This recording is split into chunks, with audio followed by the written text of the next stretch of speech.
আসসালামু আলাইকুম। আশা করি আপনি ভালো আছেন। আজকের ভিডিওটা শুরু করব একটা স্লোগান দিয়ে। স্লোগানটা হচ্ছে কঠিনভাবে ইংরেজি শেখার দিন শেষ, কারণ আমাদের কাছে চলে আসছে next level English Bangladesh. Next level English Bangladesh বা সংক্ষেপে NLEBD হচ্ছে এমন একটি প্ল্যাটফর্ম যেখানে আমাদের মূল টার্গেট বা মূল উদ্দেশ্যটাই হচ্ছে ইংরেজি শেখাটাকে সহজ করে তোলা। সেই লক্ষ্যে আজকের ভিডিও থেকে শুরু করে পরবর্তী কয়েকটা ভিডিও বা প্লেলিস্ট আকারে এই প্লেলিস্টে যে কয়েকটা ভিডিও আসবে এগুলো দেখলে আপনাদের বেসিক ইংলিশ ঠিক হয়ে যাবে এবং আপনারা সুন্দরভাবে ইংরেজিতে লিখতে পারবেন। আপনারা যখন কথা বলবেন গ্রামার ঠিক রেখে কথা বলতে পারবেন। এগুলো হচ্ছে ফ্রি কোর্স, আমাদের সম্পূর্ণ ফ্রিতে ইউটিউবে এই ভিডিওগুলো পেয়ে যাবেন। তার পাশাপাশি যারা হচ্ছে খুব বেশি ডেডিকেটেড, এক মাসের মধ্যে নিজেদের বেসিক ইংলিশটাকে ঠিক করতে চায়, খুব বেশি জিনিস না আসলে, আপনি জাস্ট টেন্স পারেন, অ্যাক্টিভ ভয়েস, প্যাসিভ ভয়েস এইগুলো পারেন, সিম্পল কমপ্লেক্স কম্পাউন্ড এই জিনিসগুলো জানেন এবং সেন্টেন্স স্ট্রাকচার সম্পর্কে আরও বিস্তারিত জানেন এবং এইগুলো রিলেটেড যেই গ্রামারের টপিকগুলো লাগে সেগুলো যদি আপনি শিখে যান তাহলে হচ্ছে আপনার বেসিক ইংলিশ খুবই স্ট্রং হয়ে যাবে। যারা হচ্ছে ডেডিকেটেডলি মাত্র এক মাসের মধ্যে শিখতে চায় তাদের জন্য একটা কোর্স থাকবে। যে কোর্সে ভর্তি হতে হলে আপনার প্রথম শর্ত হবে আপনাকে সময় দিতে হবে। আপনি দুনিয়ার বেস্ট কোর্সে ভর্তি হন, তারা আপনাকে শিখাই দিতে পারবে না যদি আপনি নিজের এফোর্ট না দেন।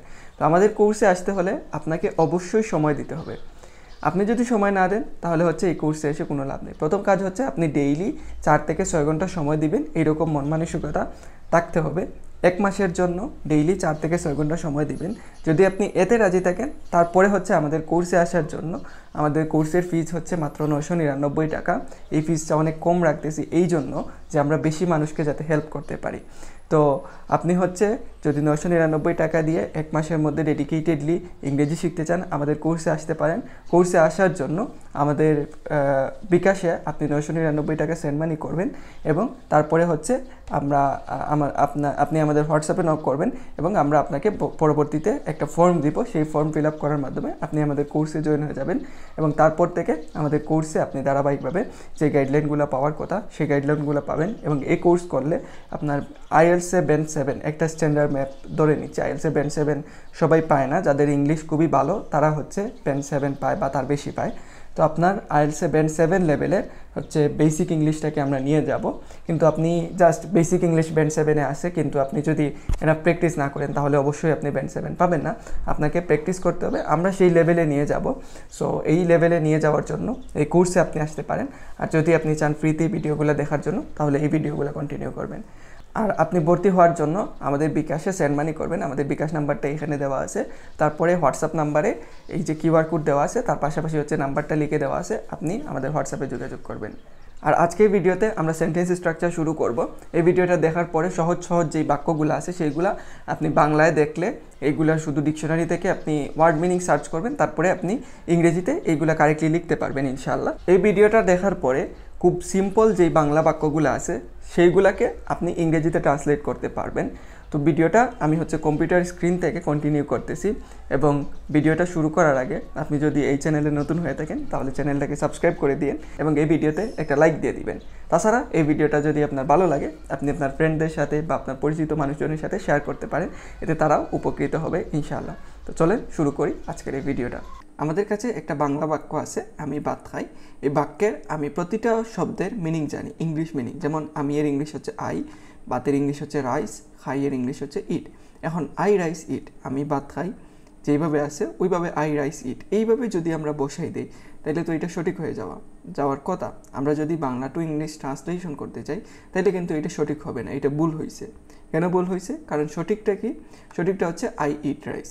এখন দেখেন এইখানে এই যে ইট, খাইটা আগে চলে আসলো আর রাইসটা পরে চলে গেল, এটা কেন হইলো? এটা কেন সঠিক আর এটা কেন ভুল? এটা যদি আপনি এক্সপ্লেন করতে পারেন তাইলে আপনি এই ধরনের যত সিম্পল সেন্টেন্স আছে সবগুলোকে আপনি ট্রান্সলেট করতে পারবেন ইনশাল্লাহ। তো আজকের ভিডিওতে আমরা দেখব এটা কেন, ইটটা কেন আগে আসলো, রাইসটা কেন পরে গেল, যেহেতু আমাদের ওয়ার্ড বাই ওয়ার্ড মিনিংয়ে এইভাবে থাকার কথা। এটা কেন ভুল হয়েছে, এটা কেন সঠিক, এটা যদি আপনি এক্সপ্লেন করতে পারেন আপনি অনেক কিছু শিখে যাবেন। তো আমরা এই টপিকটা এক্সপ্লেন করার জন্য আমাদের কিছু বেসিক লাগবে। বেসিকগুলো কি? আমাদেরকে সাবজেক্ট, ভার্ব এবং অবজেক্ট সম্পর্কে জানতে হবে। তো আমরা হচ্ছে এখন সাবজেক্ট, ভার্ব এবং অবজেক্ট সম্পর্কে জেনে নিই। সাবজেক্ট, ভার্ব এবং object, subject object verb. So আমরা একটা বাংলা বাক্য লিখলাম, আমি ভাত খাই। এই সেন্টেন্সে আমি হচ্ছে সাবজেক্ট, অবজেক্ট এবং ভার্ব চিনব। ভার্ব নিয়ে প্রথমেই আমরা কাজ করি। এই সেন্টেন্সের ভার্ব কি? ভার্ব মানে হচ্ছে কাজ। এই সেন্টেন্সে কোন ওয়ার্ড দ্বারা কাজ বুঝাইতেছে সেটাই হচ্ছে ভার্ব। যেমন আমি দ্বারা কি কোনো কাজ বুঝাইছে? না, আমি শব্দটা দিয়ে কোনো কাজ বুঝায় না। বাত দিয়ে কি কোনো কাজ বুঝায়? না, বাতও আসলে কোনো কাজ না। খাওয়াটা কি কোনো কাজ? হ্যাঁ, খাওয়াটা একটা কাজ, তাইলে খাওয়াটা হচ্ছে ভার্ব। ওকে, ভার্ব কি? ভার্ব হচ্ছে ক্রিয়া বা কাজ। কি কাজটা হচ্ছে সেটাই হচ্ছে ভার্ব। ওকে, এই সেন্টেন্সে খাইটা হচ্ছে ভার্ব। সো যেই ওয়ার্ড দ্বারা কাজ বুঝাবে সেটাই হবে verb. Hopefully verb clear. So এই সেন্টেন্সের ভার্ব হচ্ছে খাই। এখন আসি সাবজেক্ট। সাবজেক্ট কি? সাবজেক্ট হচ্ছে যে মূল কাজটা করবে। এই সেন্টেন্সে মূল কাজটা কে করতেছে? যেমন আমি ভাত খাই, এখানে আমি মূল কাজটা করতেছি, খাইতেছে কে? আমি। ওকে, তো সাবজেক্ট হচ্ছে যে মূল কাজ করবে বা কর্তা। সেন্টেন্সের কর্তা বা সাবজেক্ট হচ্ছে যে মূল কাজ করবে, সেই হচ্ছে কর্তা বা সাবজেক্ট। এখন হচ্ছে এই সেন্টেন্সের ক্ষেত্রে যেমন আমরা দেখি কে কাজটি করতেছে? আমি করতেছি। এখন ভার্বকে যদি আমরা কে দিয়ে প্রশ্ন করি, অর্থাৎ যেমন এই সেন্টেন্সের ভার্ব বা কাজ হচ্ছে খাই, রাইট? তাহলে কে খাই? আমি। যে উত্তরটা আসবে সেটাই হচ্ছে সাবজেক্ট। তো সাবজেক্ট আমরা এভাবে মনে রাখতে পারি যে আমাদের সেন্টেন্সে মূল যে কাজটা, যে বা যিনি হচ্ছে মূল কাজটা করবেন তিনি হচ্ছেন সাবজেক্ট। এখন সাবজেক্ট যদি এইভাবে আমরা হচ্ছে এটা সহজ এক্সাম্পল দেখে বুঝতে পারতেছি, বাট যদি একটু কঠিন এক্সাম্পল আসে তখন হচ্ছে আমরা এইভাবে হয়তো বা আইডেন্টিফাই করতে না পারলে আমরা কি করব?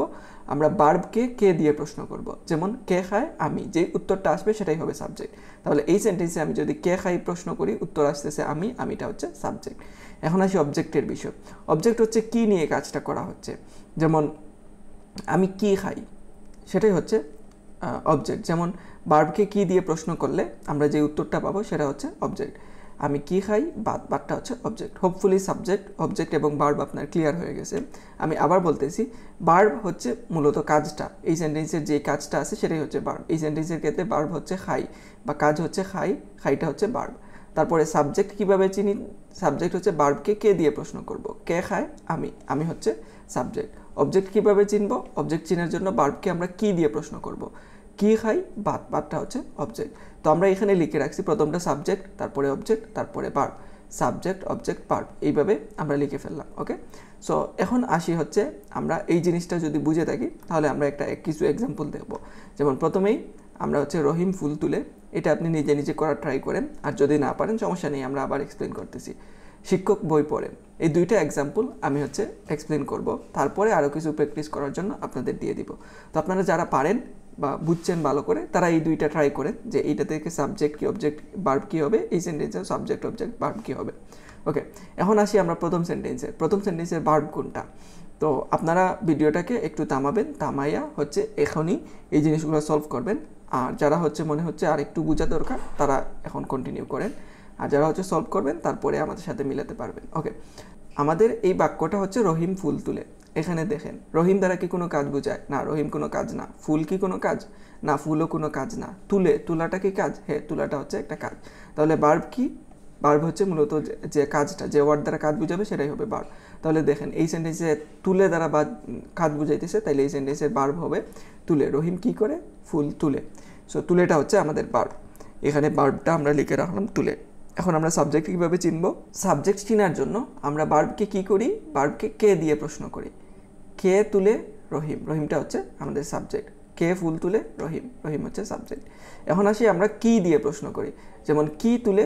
ফুল। ফুলটা হচ্ছে অবজেক্ট। ওকে, সো আমরা কি করলাম? প্রথমে ভার্বটা চিনলাম, তারপরে কে দিয়ে প্রশ্ন করলাম, তারপরে কি দিয়ে প্রশ্ন করলাম, আমরা পেয়ে গেলাম সাবজেক্ট অবজেক্ট। সো কে দিয়ে প্রশ্ন করলে হচ্ছে ভার্বকে কে দিয়ে প্রশ্ন করলে যে উত্তরটা আসে সেটা হচ্ছে সাবজেক্ট। কি দিয়ে প্রশ্ন করলে যে উত্তর আসে সেটা হচ্ছে অবজেক্ট। আর ভার্ব হচ্ছে মূলত কাজ বোঝায়। ওকে, সো এই সেন্টেন্সটা আশা করি আপনারা সবাই পারছেন। লাস্ট এক্সাম্পল, শিক্ষক বই পড়েন। এইখানে দেখেন শিক্ষক দ্বারা কি কোনো কাজ বোঝায়? না, শিক্ষক দ্বারা কোনো কাজ বোঝাচ্ছে না। বই কি কোনো কাজ? না, বইও কাজ না। পড়েন বা পড়ানো, পড়াশোনা করা, এগুলো সবই কাজ। সো পড়েনটা হচ্ছে এই সেন্টেন্সের কাজ। তাহলে এই সেন্টেন্সের কাজকে আমরা কি বলবো? ভার্ব বলবো। ভার্ব হচ্ছে পড়েন। এই সেন্টেন্সে আমাদের ভার্ব হচ্ছে পড়েন। তারপরে সাবজেক্ট কি? সাবজেক্ট কীভাবে চিনবো? ভার্বকে আমরা কে দিয়ে প্রশ্ন করব। কে পড়েন? শিক্ষক। শিক্ষকটা হচ্ছে আমাদের সাবজেক্ট। এখন আমরা অবজেক্ট কিভাবে পাবো? ভার্বকে কি দিয়ে প্রশ্ন করব, যে উত্তরটা পাবো সেটাই হচ্ছে অবজেক্ট। কি পড়েন? বই। বইটা হচ্ছে অবজেক্ট। ওকে, সাবজেক্ট অবজেক্ট ভার্ব আমরা চিনে গেলাম। এখন হচ্ছে আপনাদের জন্য এই যে টপিকটা বুঝছেন তার প্রমাণস্বরূপ আপনাদেরকে একটা ছোটোখাটো টেস্ট দিতে হবে। তো এখানে আশা করি এখানে সবাই পারবেন। তো তো আমরা হচ্ছে কয়েকটা সেন্টেন্স দিয়ে দিব। এই সেন্টেন্সের হচ্ছে আপনি সাবজেক্ট, ভার্ব এবং অবজেক্ট আইডেন্টিফাই করতে হবে। অ্যান্ড 5টা সেন্টেন্স থাকবে। আপনি যদি 5টা কারেক্টলি করেন তাহলে আপনার 5 পয়েন্ট থাকবে। তো আপনি ট্রাই করেন আপনার যাতে ফুল পয়েন্টটা থাকে। সো দেখেন আমরা সেন্টেন্সগুলো স্টার্ট করতেছি। 5 পয়েন্টস থাকবে। প্রথম সেন্টেন্স, সে ফুটবল খেলে। এই সেন্টেন্সের সাবজেক্ট, ভার্ব এবং অবজেক্ট আপনাকে বের করতে হবে। এর পরের সেন্টেন্স, আমি বই পড়ি। এই সেন্টেন্সের সাবজেক্ট, ভার্ব এবং অবজেক্ট। তারপরে তারা গান গায়। এই সেন্টেন্সের সাবজেক্ট, ভার্ব এবং অবজেক্ট। তারপরে আমরা ইংরেজি শিখি। এইটারও হচ্ছে সাবজেক্ট, ভার্ব এবং অবজেক্ট বের করতে হবে। লাস্টলি হচ্ছে তুমি চা খাও। এই সেন্টেন্সেরও সাবজেক্ট, ভার্ব, অবজেক্ট এইগুলা আপনাকে আইডেন্টিফাই করতে হবে। ওকে, ভিডিওটাকে একটু পজ করেন, পজ করে এইগুলো সলভ করেন। তারপরেই হচ্ছে একটু পরেই হচ্ছে আমরা আনসারগুলো দিয়ে দিচ্ছি। ওকে, আশা করি আপনি ভিডিওটাকে থামাইয়া এইগুলো সলভ করে নিছেন। এখন হচ্ছে আমরা আনসারগুলো দেখি। এখন আমাদের সামনে আনসারগুলো চলে আসছে। তো আপনারা আনসারগুলো একটু মিলাই নেবেন। যদি কোনোটা বুঝতে কোনো সমস্যা হয় বা কোনো কনফিউশন থাকে আপনারা অবশ্যই কমেন্টে আমাদেরকে জানাবেন। আমরা ট্রাই করব আপনার কমেন্টে রিপ্লাই দেওয়ার। অ্যান্ড এই মাধ্যমে আমরা হচ্ছে সাবজেক্ট, ভার্ব এবং অবজেক্ট সম্পর্কে জেনে গেছি। আমি আবারও রিপিট করতেছি। কেন বারবার রিপিট করতেছি? কারণ এই জিনিসগুলো খুবই ইম্পর্টেন্ট এবং এই জিনিসগুলো বুঝলে আপনার বেসিক অনেকটাই ক্লিয়ার হয়ে যাবে। অ্যান্ড বেসিকের ক্ষেত্রে প্রতিটা বিষয় খুব ভালো করে বুঝতে হবে। ওকে, সাবজেক্ট বা অবজেক্ট, ভার্ব, এখানে আমরা এই জিনিসগুলো নিয়ে আলোচনা করছি। কোনো একটা সেন্টেন্সের ভার্ব কি, যে ওয়ার্ড দ্বারা কাজ বুঝাবে সেটা হচ্ছে ভার্ব বা ক্রিয়া।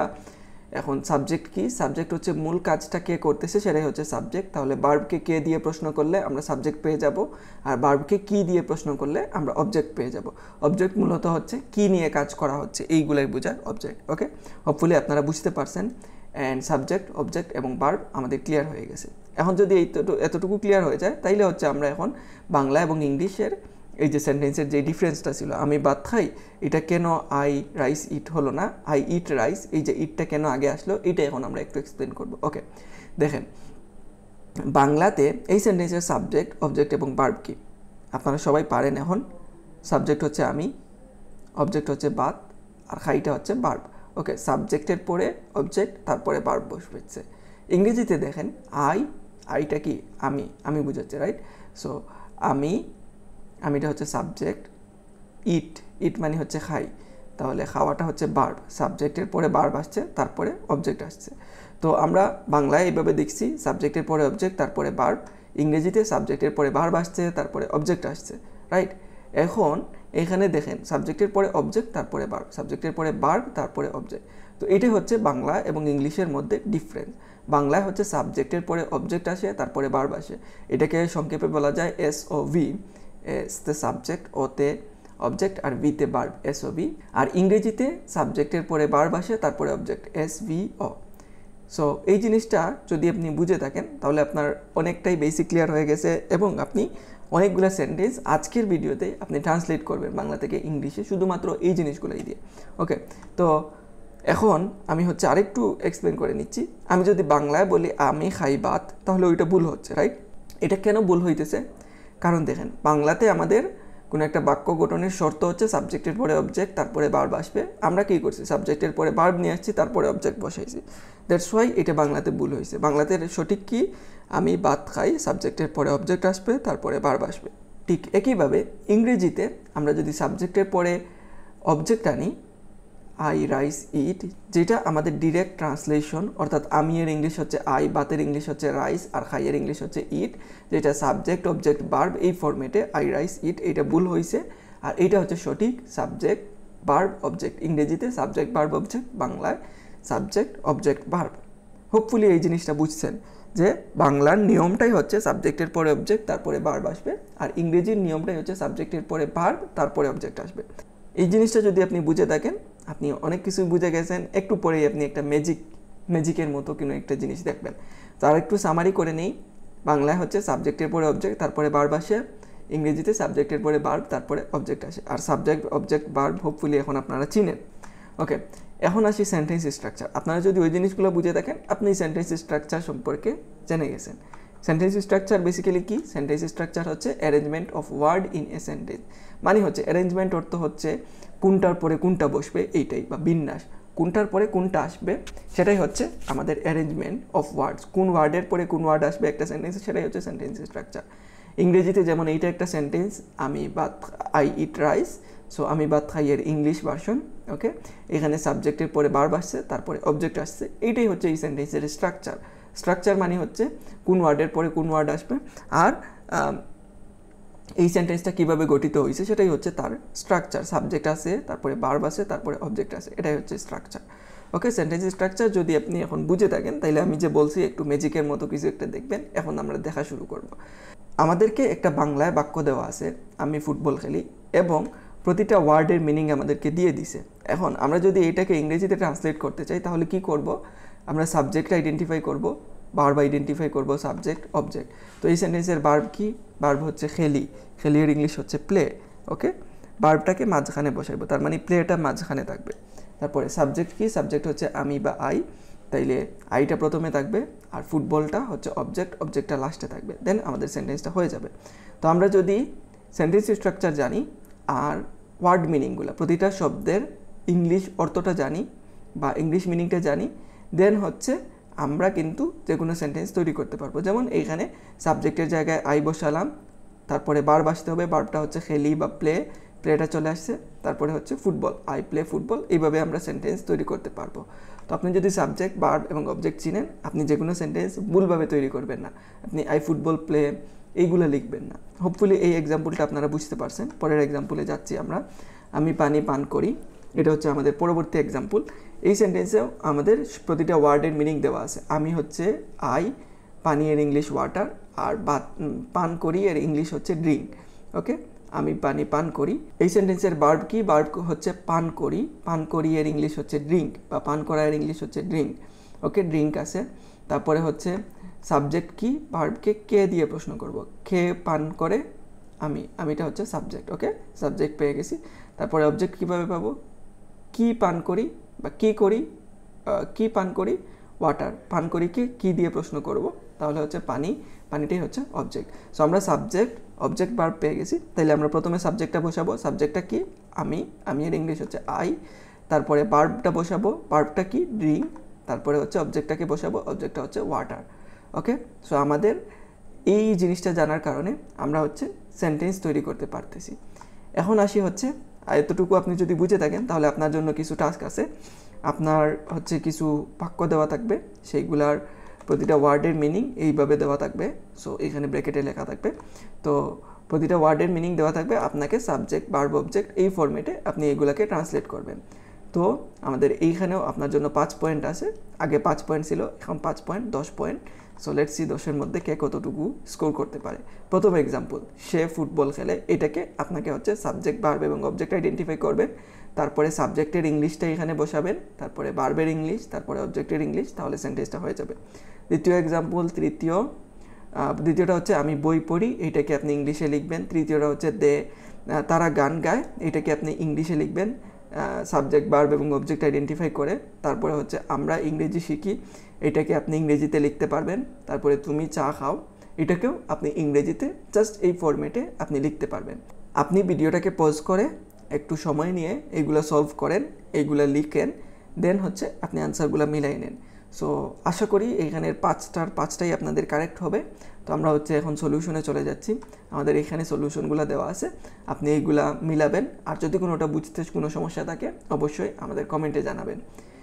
অ্যান্ড এরই মাধ্যমেই হচ্ছে আমাদের আজকের এই প্রথম সেশনটা শেষ হয়ে গেল, এবং কয়েকটা সেশন আপনারা এইভাবে কয়েকটা ক্লাস পাবেন ফ্রিতে ইউটিউবে। আর যারা আমাদের কোর্সে আসবেন তাদের জন্য আমরা ট্রাই করব জিনিসগুলো একদম ধরে সহজভাবে যেভাবে বোঝানো যায় সেইভাবে বুঝিয়ে, যাতে আপনারা আপনাদের বেসিকটাকে অনেক স্ট্রং করতে পারেন এবং আপনাদের জন্য অনেকগুলো টেস্ট থাকবে। সো আমরা হচ্ছে আমাদের আজকের ক্লাসের সামারি করি। সেন্টেন্স স্ট্রাকচার কি? সেন্টেন্স স্ট্রাকচার হচ্ছে কোন ওয়ার্ডের পরে কোন ওয়ার্ড আসবে, এটাই হচ্ছে আমরা সেন্টেন্স স্ট্রাকচার থেকে জানলাম। আর হচ্ছে ইংরেজিতে সেন্টেন্স স্ট্রাকচার কি ছিল? Subject, verb, object. এটা হচ্ছে সবচেয়ে সিম্পল ফর্মের সেন্টেন্স স্ট্রাকচার। আরও অনেক ধরনের সেন্টেন্স স্ট্রাকচার হইতে পারে, যেগুলো নিয়ে আমরা পরবর্তীতে আলোচনা করব। তো এছাড়াও আমরা সাবজেক্ট, ভার্ব এবং অবজেক্ট সম্পর্কে এই ভিডিও থেকে জানতে পারছি। আপনি যদি আমাদের প্রাইভেট ব্যাচে জয়েন হইতে চান গ্রামারের জন্য বা বেসিক ইংলিশের জন্য, এই নাম্বারে আপনি হোয়াটসঅ্যাপে যোগাযোগ করেন। আর ভিডিওটাকে লাইক করবেন এবং আপনার বন্ধুদের মাঝে শেয়ার করে দিবেন। অ্যান্ড এই ভিডিওটা কেমন হয়েছে আপনারা ফিডব্যাক হিসাবে আমাদেরকে কমেন্টে অবশ্যই জানাবেন। And thank you for watching this video. See you in the next one. Till then, take care. Tata. Allah Hafiz.